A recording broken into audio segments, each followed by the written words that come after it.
to me. But I obviously started hallucinating and becoming delusional, and at that point in time, I called my physician back again, and they were trying to hospitalize me. But having been a pharmaceutical rep that spent my time in the corridors of mental institutions and in psychiatric wards, there was no way in HE double toothpicks anybody was getting my ass in a mental institution. So I fought and fought and fought not to go into a mental institution, because I knew from my own experience that once I got behind those closed doors, they could do anything they wanted to me. And once I got one of their major labels, then I was going to be a lifelong customer for the pharmaceutical industry, and I was well aware of that. So I went on my own alternative healing path after they had given me a total of 14 different antidepressants without a washout period, and I was a complete chemical basket case. Yes. The FDA, Big Pharma, this is their conspiracy that will not stop until health freedom has been abolished, drug companies rule the nation, and every citizen has been diagnosed with a fictitious disease and drugged up on monopoly-priced pharmaceuticals. Is that over the top? Well, I don't think so, because consider everything that's going to be reclassified. Vitamins, herbal supplements, medicinal vegetable juices, massage stones, acupuncture needles, even biofeedback machines. The FDA experts will decide whether or not these should be used or not, whether they should be regulated or not. And keep in mind, these same FDA experts are the ones that reapproved Vioxx after 50,000 Americans died. So as I was researching this piece, I recalled a book I'd read about a year ago by Mike Adams. It's a very well-known naturopath. They call him the Health Ranger. He truly believes that most diseases can be treated or prevented without drugs or surgery. The book, Natural Health Solutions and the Conspiracy to Keep You from Knowing About Them. This national best-selling book documents decades of FDA-ordered book burnings, the raids on vitamin shops, the kidnapping of natural health practitioners, and the FDA's other threats and intimidation tactics. The Food and Drug Administration recently stated they plan to restrict herbs, amino acids, and high-potency vitamins from the open market because they say they're not safe. Safety records show that supplements are over 2,000 times safer than over-the-counter drugs, and nearly 1 million times safer than prescription drugs. And scientific research shows supplements not only build health, but they can also protect against heart attacks, cancer, and other diseases.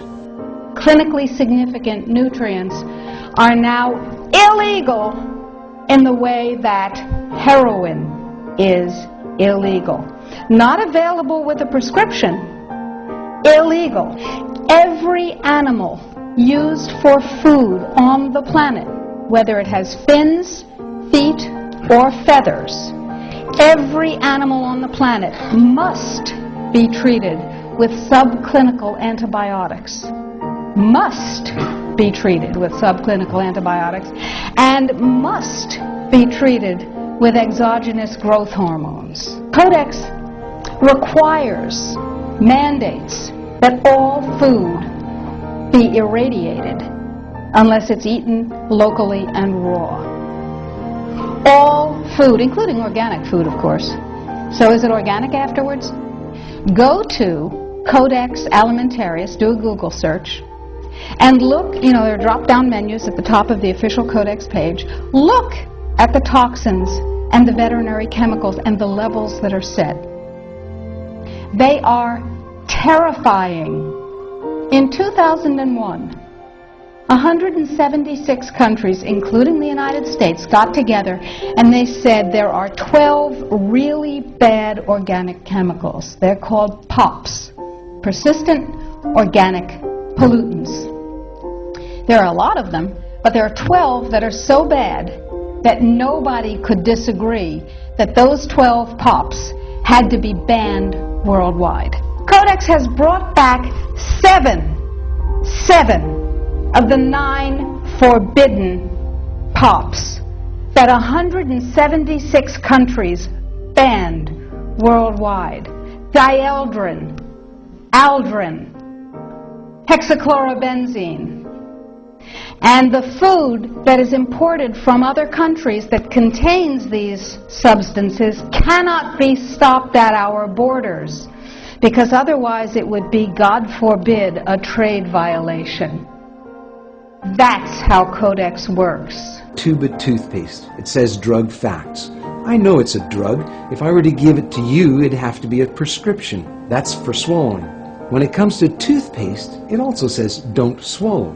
And if you do swallow, contact a poison control center. Well, the amount of fluoride that they're talking about is a pea-sized amount of fluoride.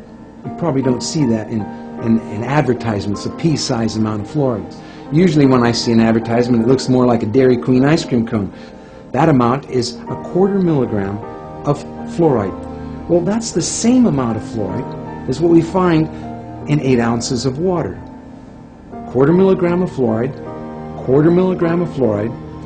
Don't swallow. If you do, call the Poison Control Center. Have you ever heard the expression that there's something in the water? Or this expression, they're putting something in the water? New worries tonight about the safety of America's water supply. In the first nationwide investigation of its kind, the Associated Press found that at least 41 million of us are drinking water that contains traces of prescription drugs. And now many are wondering, is our water safe? Now, the water you drink may have more in it than you bargained for. The Associated Press reports that there were traces of drugs, including prescription medicines, in the water supplies of 24 U.S. metropolitan areas.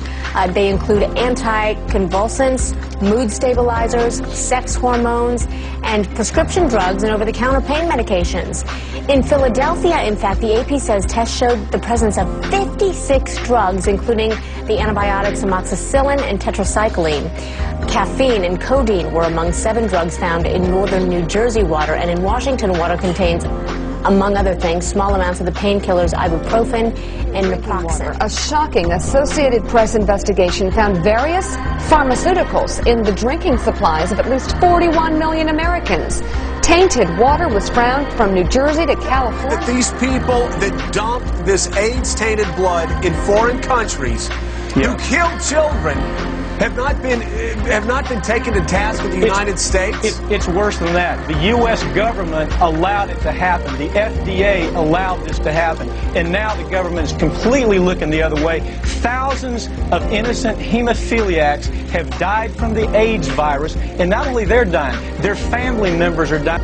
In the WHO FAO projections, the epidemiological projections, they estimate, not I, they estimate, they're the experts, that just the vitamin and mineral guideline alone, when it goes into global implementation on December 31st, 2009, will result in a minimum of 3 billion, that's B, bad, big, billion deaths, 1 billion through simple starvation.